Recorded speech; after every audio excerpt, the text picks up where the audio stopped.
ನಮಸ್ತೆ ಸ್ನೇಹಿತರೆ, welcome back. ನಮಸ್ತೆ ಗೆಳೆಯರೆ. ತುಂಬಾ ದಿವಸಗಳಿಂದ ನನಗೆ ವಿಡಿಯೋ ಮಾಡೋಕ್ಕಾಗಲಿಲ್ಲ, ಯೂಟ್ಯೂಬ್ನಲ್ಲಿ ಆಕ್ಟಿವ್ ಆಗಿರೋಕ್ಕಾಗಲಿಲ್ಲ ಕೆಲವು ಸಮಯದ ಭಾವದಿಂದ. ಮತ್ತೆ ಈಗ ಒಂದು ಲರ್ನಿಂಗ್ ವಿಡಿಯೋ ತಂದಿದ್ದೀನಿ. ಈಗ ನೋಡಿ, ನಿಫ್ಟಿ ತುಂಬಾ ಬೀಳ್ತಾ ಇದೆ. ಪ್ರತಿಯೊಂದು ಪ್ರತಿಯೊಂದು ಸಪೋರ್ಟ್ ಲೆವೆಲ್ನು ಬ್ರೇಕ್ ಮಾಡ್ತಾ ಇದೆ. ಈಗ ನಾವು ನಿಫ್ಟಿ 50 ಚಾರ್ಟ್ ಸ್ವಲ್ಪ ನೋಡೋಣ.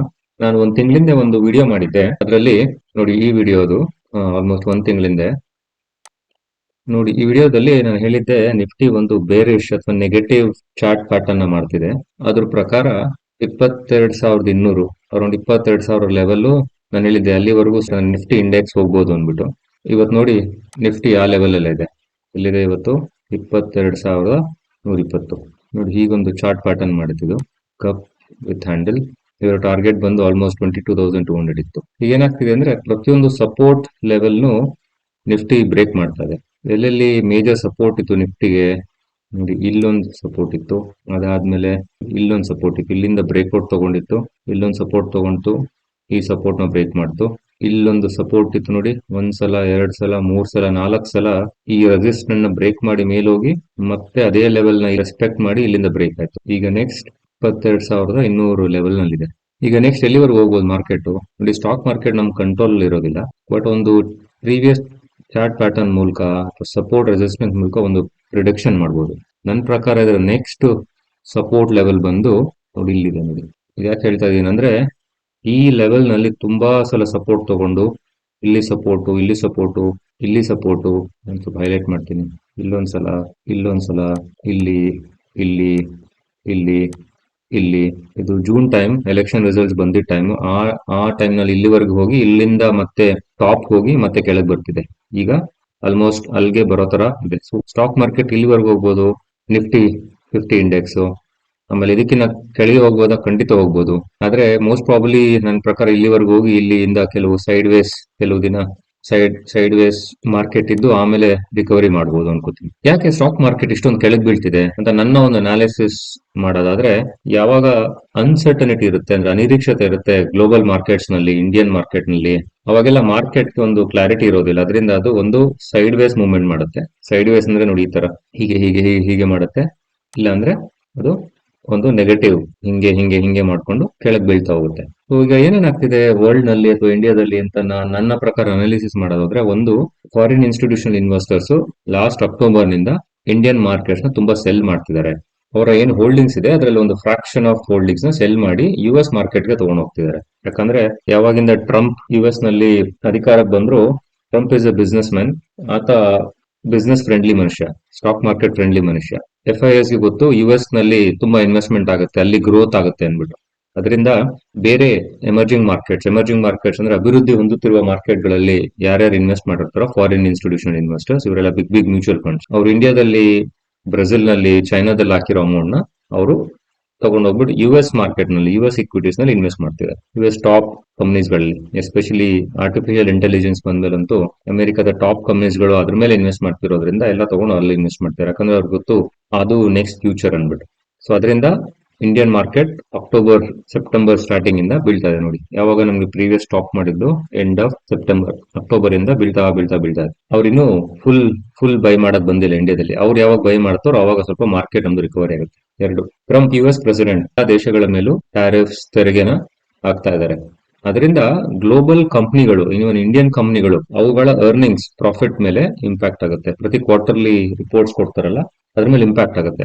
ಆದ್ರೆ ಯಾವ ರೀತಿ ಇಂಪ್ಯಾಕ್ಟ್ ಆಗುತ್ತೆ, ಪಾಸಿಟಿವ್, ನೆಗೆಟಿವ್ ಆದ್ರೆ ಎಷ್ಟು ನೆಗೆಟಿವ್ ಇಂಪ್ಯಾಕ್ಟ್ ಆಗುತ್ತೆ ಅನ್ನೋದಿನ್ನೂ ಕ್ಲಾರಿಟಿ ಗೊತ್ತಿಲ್ಲ. ಅನ್ಸರ್ಟನಿಟಿ, ಅನಿರೀಕ್ಷತೆ ಆ ಕ್ಷೇತ್ರದಲ್ಲಿದೆ. ನಂತರ ಇದರಿಂದ ಏನಾಗುತ್ತೆ, ಇದರಿಂದ ವಸ್ತುಗಳ ಬೆಲೆಗಳು ಜಾಸ್ತಿ ಆಗುತ್ತೆ. ಈಗ ಟ್ಯಾರಿಫ್ ಗಳು ಹಾಕೋದ್ರಿಂದ, ಅಮೆರಿಕದ ಪ್ರೆಸಿಡೆಂಟ್ ಎಲ್ಲಾ ದೇಶಗಳ ಮೇಲೆ ಟ್ಯಾರಿಫ್ ಹಾಕೋದ್ರಿಂದ ಆ ತೆರಿಗೆ ಯಾರ ಮೇಲಾದ್ರೂ ಹೋಗ್ಬೇಕು.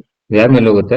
ಕನ್ಸ್ಯೂಮರ್ಸ್, ನಮ್ಮಂತವ್ರ ಮೇಲೆ ಆಗುತ್ತೆ. ಒಂದು ನಮಗೆ, ಇಲ್ಲ ಅಮೆರಿಕದಲ್ಲಿ ಯಾರು ಕನ್ಸ್ಯೂಮ್ ಮಾಡ್ತಾರೋ, ಯಾರು ಜಾಸ್ತಿ ತೆರಿಗೆ ಕೊಟ್ಟು ತಗೊಂತಾರೋ ಲಕ್ಸುರಿ ಗೂಡ್ಸ್ ನ, ಅವ್ರು ಜಾಸ್ತಿ ದುಡ್ಡು ಕೊಡ್ತಾರೆ. ಅದರಿಂದ ಸಿಂಪ್ಲಿ ಏನಾಗುತ್ತೆ, ವಸ್ತುಗಳ ಬೆಲೆಗಳು ಜಾಸ್ತಿ ಆಗುತ್ತೆ. ಅದನ್ನ ಇನ್ಫ್ಲೇಷನ್ ಅನ್ನೋದು. ಇನ್ಫ್ಲೇಷನ್ ಜಾಸ್ತಿ ಆಗೋದು ಸ್ಟಾಕ್ ಮಾರ್ಕೆಟ್ಗೆ ಇಷ್ಟ ಇರೋದಿಲ್ಲ. ಈ ಎರಡು ಯುದ್ಧಗಳು ನಡೀತಿದೆ ಗ್ಲೋಬಲ್ ಅಲ್ಲಿ, ಒಂದು ರಷ್ಯಾ ಯುಕ್ರೇನ್ ಯುದ್ಧ, ಮತ್ತೆ ಇಸ್ರೇಲ್ ಪ್ಯಾಲೆಸ್ಟೈನ್ ಇರಾನ್ ಅಂತ ಕರೀಬಹುದು ನೀವು. ಆ ಯುದ್ಧಗಳು ಮುಗಿಯೋ ಲಕ್ಷಣಗಳೇ ಕಾಣ್ತಿಲ್ಲ. ದಿನ ಒಂದೊಂದು ಹೊಸ ಸ್ಟೇಟ್ಮೆಂಟ್ ಬರುತ್ತೆ, ಮತ್ತದೇ ಯುದ್ಧಗಳು ನಡೀತಿರುತ್ತೆ. ಸೊ ಆತರ ಯುದ್ಧ ಆದಾಗ ಏನಾಗುತ್ತೆ ಅಂದ್ರೆ, ಆಬ್ವಿಯಸ್ಲಿ ವಸ್ತುಗಳ ಬೆಲೆಗಳು ಜಾಸ್ತಿ ಆಗುತ್ತೆ, ಫ್ರೀ ಮೂವ್ಮೆಂಟ್ ಇರೋದಿಲ್ಲ. ಅದೊಂದು ಅನ್ಸರ್ಟನಿಟಿ. ಮತ್ತೆ ಇನ್ನೊಂದು ಏನಾಗಿದೆ ಅಂದ್ರೆ, ನಮ್ಮ ಭಾರತದ ಕಂಪನಿಗಳ ಅರ್ನಿಂಗ್ಸ್, ಕ್ವಾರ್ಟರ್ಲಿ ರಿಸಲ್ಟ್ಸ್ ಕಳೆದ ಒಂದು 2-3 ಕ್ವಾರ್ಟರ್ಲಿ ರಿಸಲ್ಟ್ಸ್ ನೋಡಿದ್ರೆ ಅದು ಅಷ್ಟೊಂದು ಚೆನ್ನಾಗಿಲ್ಲ, ಪಾಸಿಟಿವ್ ಆಗಿಲ್ಲ.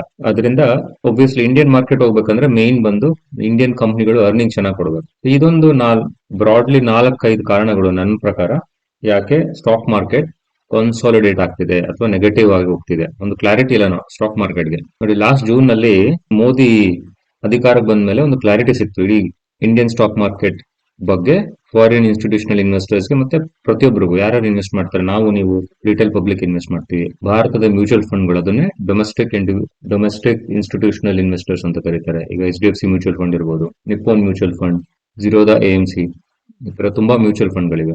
ಅವರು ಒಂದು ಕ್ಲಾರಿಟಿ ಬರುತ್ತೆ, ಓ ಮೋದಿ ಇಸ್ ಬ್ಯಾಕ್. ಮೋದಿ ಕಳೆದ 10 ವರ್ಷಗಳಲ್ಲಿ ದೇಶದ ಅಭಿವೃದ್ಧಿಗೆ ಕೆಲಸ ಮಾಡಿದ್ದಾರೆ, ಅವರೇ ಕಂಟಿನ್ಯೂ ಆಗೋದ್ರಿಂದ ನಮ್ಗೆ ವರಿ ಇಲ್ಲ ಅಂತ ಒಂದು ಮೆಸೇಜ್ ಬಂದ್ಮೇಲೆ ಜೂನ್ ಇಂದ ಸ್ಟಾಕ್ ಮಾರ್ಕೆಟ್ ರ್ಯಾಲಿ ಆಯ್ತು. ಯಾವಾಗ ಟ್ರಂಪ್ ವಾಪಸ್ ಬರ್ತಿದ್ದಾರೆ ಅಂತ ಗೊತ್ತಾಯ್ತು, ಅವಾಗಿಂದ ಸ್ಟಾಕ್ ಮಾರ್ಕೆಟ್ ಬೀಳಕ್ ಶುರು ಆಯ್ತು. US ಮಾರ್ಕೆಟ್ ಸ್ವಲ್ಪ ಮೇಲೆ ಹೋಗಕ್ ಶುರು ಆಯ್ತು. ಅದರಿಂದ ಸ್ವಲ್ಪ ಕ್ಲಾರಿಟಿ ಇಲ್ಲ ಮಾರ್ಕೆಟ್ಗೆ. ಯಾವಾಗ ಕ್ಲಾರಿಟಿ ಬರುತ್ತೋ ಅವಾಗ ಮತ್ತೆ ಸ್ಟಾಕ್ ಮಾರ್ಕೆಟ್ ಮೇಲೆ ಹೋಗುತ್ತೆ. ಹಾಗಾದ್ರೆ ಯಾವಾಗ ಸ್ಟಾಕ್ ಮಾರ್ಕೆಟ್ ಮತ್ತೆ ಮೇಲೆ ಹೋಗಕ್ ಶುರು ಮಾಡುತ್ತೆ, ಅದ್ರ ಬಗ್ಗೆ ಯಾರು 100% ಹೇಳಕ್ ಆಗೋದಿಲ್ಲ. ಆದ್ರೆ ಯಾವತ್ತು ಒಳ್ಳೆ ಮಾರ್ಕೆಟ್, ಒಳ್ಳೆ ಸ್ಟಾಕ್ಗಳು ಯಾವತ್ತು ಕೆಳಗಿನ ಬೆಲೆಗಳಿರೋದಿಲ್ಲ, ಕಡಿಮೆ ಬೆಲೆ ಅದ್ರಲ್ಲಿ ಇರೋದಿಲ್ಲ, ಅದು ಮೇಲೆ ಹೋಗ್ಬೇಕು. Just matter of time. ಈಗ ನೋಡ್ವಿ, ನಾವು ನಿಫ್ಟಿನಲ್ಲಿ ನೆಕ್ಸ್ಟ್ ಸಪೋರ್ಟ್ ಇದೆ 21,800. ಹಾಗಾದ್ರೆ ನಾವೇನ್ ಮಾಡ್ಬೇಕು? ತುಂಬಾ ಜನ ಇನ್ಕ್ಲೂಡಿಂಗ್ ಇನ್ವೆಸ್ಟ್ ಮಾಡಿರ್ತೀವಿ, ನಮ್ಮ ಪೋರ್ಟ್ಫೋಲಿಯೋ ಡೌನ್ ಅಲ್ಲಿ ಇರುತ್ತೆ.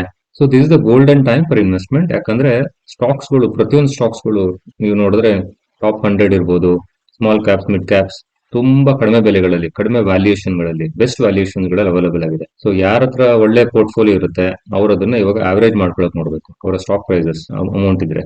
ಅಮೌಂಟ್ ಇಲ್ಲ ಅಂದ್ರೆ ಜಸ್ಟ್ ವೆಯ್ಟ್ ಮಾಡಬೇಕು ಪೇಷನ್ಸ್ ಇಂದ. ಎವ್ರಿ 5-10% ಮಾರ್ಕೆಟ್ ಯಾವಾಗ ಬೀಳುತ್ತೆ ಅವಾಗ ಸ್ವಲ್ಪ ಅವರೇಜ್ ಮಾಡ್ತಾ ಹೋಗ್ಬೇಕು. ನನ್ನ ಪ್ರಕಾರ ಈ ಒಂದು ಅನ್ಸರ್ಟನಿಟಿ ಇನ್ನೊಂದು ಕೆಲವು ತಿಂಗಳಿರುತ್ತೆ. ಇಂಡಿಯಾದಲ್ಲಿ ಫೈನಾನ್ಷಿಯಲ್ ಇಯರ್ ಬಂದು 31st ಮಾರ್ಚ್ ಎಂಡ್ ಆಗುತ್ತೆ. ಆ 31st ಮಾರ್ಚ್ ನಲ್ಲಿ ಕೊನೆಯಲ್ಲಿ ಏನಾಗುತ್ತೆ ಅಂದ್ರೆ, ಕೆಲವರು ಟ್ಯಾಕ್ಸ್ ಹಾರ್ವೆಸ್ಟಿಂಗ್ ಅಂತ ಕಾನ್ಸೆಪ್ಟ್ ಇದೆ. ಅದ್ರ ಪ್ರಕಾರ ಕೆಲವು ಇಂಡಿಯನ್ ಇನ್ವೆಸ್ಟರ್ ಸ್ಟಾಕ್ಸ್ ನ ಲಾಸ್ ಅಲ್ಲಿ ಇದ್ರೆ ಸೆಲ್ ಮಾಡ್ಬಿಟ್ಟು ಮತ್ತೆ ಅದನ್ನು ಬೈ ಮಾಡಕ್ ನೋಡ್ತಾರೆ. ಅದೊಂದು ಮೆಥಡ್ ಅವ್ರಿಗೆ ಸ್ವಲ್ಪ ಟ್ಯಾಕ್ಸ್ ಸೇವ್ ಮಾಡೋದಕ್ಕೆ. ಅದೊಂದು ಕಾರಣ ಆಗ್ಬೋದು ಈ ಮಾರ್ಚ್ ನಲ್ಲಿ ಮಾರ್ಕೆಟ್ ಇನ್ನೂ ಬೀಳೋದಕ್ಕೆ. ಅದರಿಂದ ಮಾರ್ಚ್, ಏಪ್ರಿಲ್, ಮೇ ಸ್ವಲ್ಪ ಈ ಟೈಮ್ ಫ್ರೇಮ್ ಕೊಟ್ರೆ ಅಷ್ಟರಲ್ಲಿ ಇಂಡಿಯನ್ ಅರ್ನಿಂಗ್ಸ್ ಇಂಪ್ರೂವ್ ಆಗ್ಬೋದು. ಗ್ಲೋಬಲ್ ವಾರ್ಗಳ ಬಗ್ಗೆ ಸ್ವಲ್ಪ ಕ್ಲಾರಿಟಿ ಸಿಗುತ್ತೆ. ಟ್ಯಾರಿಫ್ಸ್ ಬಗ್ಗೆನೂ ಸ್ವಲ್ಪ ಕ್ಲಾರಿಟಿ ಸಿಗುತ್ತೆ. ಅವಾಗ ಸ್ವಲ್ಪ ಮಾರ್ಕೆಟ್ ಸ್ವಲ್ಪ ಕನ್ಸಾಲಿಡೇಟ್ ಆಗಿ ಹೋಗಕ್ ಶುರು ಮಾಡುತ್ತೆ. ಸೊ ಅದರಿಂದ ಯಾರೇ ಇನ್ವೆಸ್ಟ್ ಮಾಡಿದ್ರು long term, medium term investors ಈ ಒಂದು ಅಪ್ರೋಚ್ ಫಾಲೋ ಮಾಡಬೇಕು. ಒಳ್ಳೆ ಸ್ಟಾಕ್ಸ್ ನ ಅವರೇಜ್ ಮಾಡಬೇಕು, ಹೋಲ್ಡ್ ಮಾಡಿ ಪೋರ್ಟ್ಫೋಲಿಯೋ, ಪೇಷನ್ಸ್ ಇಟ್ಕೊಬೇಕು. ಸೊ ಇದು ನನ್ನ ಒಂದು ನಿಫ್ಟಿ 50 ಅನಾಲಿಸಿಸ್ ಸ್ನೇಹಿತರೆ. ನನ್ನ ಪ್ರಕಾರ ನಿಫ್ಟಿ ಹೇಗಿದೆ ಚಾರ್ಟ್, ಅದರಲ್ಲಿ ಹೇಗೆ ಅಪ್ರೋಚ್ ಮಾಡಬೇಕು ಅಂತ ನನ್ನ ಒಂದು ಸಣ್ಣ ಅನಿಸಿಕೆ. ಮೊದಲೇ ಹೇಳಿದ ಹಾಗೆ ಸ್ನೇಹಿತರೆ, ನನಗೆ ಯೂಟ್ಯೂಬ್ ನಲ್ಲಿ ಅಷ್ಟೊಂದು ಆಕ್ಟಿವ್ ಆಗಿರಕ್ ಆಗ್ತಿಲ್ಲ, ಯಾಕಂದ್ರೆ ಸ್ವಲ್ಪ ಸಮಯದ ಅಭಾವ ಇದೆ. ಆದ್ರೂ ಪ್ರಯತ್ನ ಪಡ್ತೀನಿ ನಾನು ಒಮ್ಮೆ ಯಾವುದೋ ಎಜುಕೇಶನಲ್ ವಿಡಿಯೋ ಮಾಡೋದಕ್ಕೆ. ನಾನೇನ್ ಮಾಡಿದೀನಿ ಅಂದ್ರೆ, ನಾನೊಂದು ವಾಟ್ಸ್ಆಪ್ ಚಾನಲ್ ಮತ್ತೆ ಟೆಲಿಗ್ರಾಮ್ ಚಾನಲ್ ನ ಕ್ರಿಯೇಟ್ ಮಾಡಿದೀನಿ. ಅದರಲ್ಲಿ ಸ್ವಲ್ಪ ನಾನು ಯೂಟ್ಯೂಬ್ ಗಿನ್ನ ಹೆಚ್ಚಾಗಿ ಸ್ವಲ್ಪ ಆಕ್ಟಿವ್ ಆಗಿರ್ತೀನಿ. ಇದು ನನ್ನ ವಾಟ್ಸ್ಆಪ್ ಚಾನಲ್ ಮತ್ತೆ ಇದು ನನ್ನ ಟೆಲಿಗ್ರಾಮ್ ಚಾನಲ್. ಇದರಲ್ಲಿ ನಾನು ಸ್ವಲ್ಪ ಫ್ರೀಕ್ವೆಂಟ್ ಆಗಿ ಮಾರ್ಕೆಟ್ ಬಗ್ಗೆ ಅಪ್ಡೇಟ್ ಕೊಡ್ತಾ ಇರ್ತೀನಿ, ಲರ್ನಿಂಗ್ ರಿಲೇಟೆಡ್. ನೀವು ಅದನ್ನು ಫಾಲೋ ಮಾಡಿದ್ರೆ ನಿಮ್ಗೆ ಫ್ರೀಕ್ವೆಂಟ್ ಆಗಿ ಅಪ್ಡೇಟ್ ಸಿಗುತ್ತೆ. ಹಾಗೆ ನಂಗೆ ಸಮಯ ಸಿಕ್ಕಿದಾಗ ನಾನು ಲರ್ನಿಂಗ್ ವಿಡಿಯೋ ಮಾಡೋದಕ್ಕೆ ಪ್ರಯತ್ನ ಪಡ್ತಾ ಇರ್ತೀನಿ ನಾನು. ಹಾಗಾದ್ರೆ ಮತ್ತೆ ಸಿಗೋಣ ಮತ್ತೊಂದು ಲರ್ನಿಂಗ್ ವಿಡಿಯೋದಲ್ಲಿ. Thank you friends.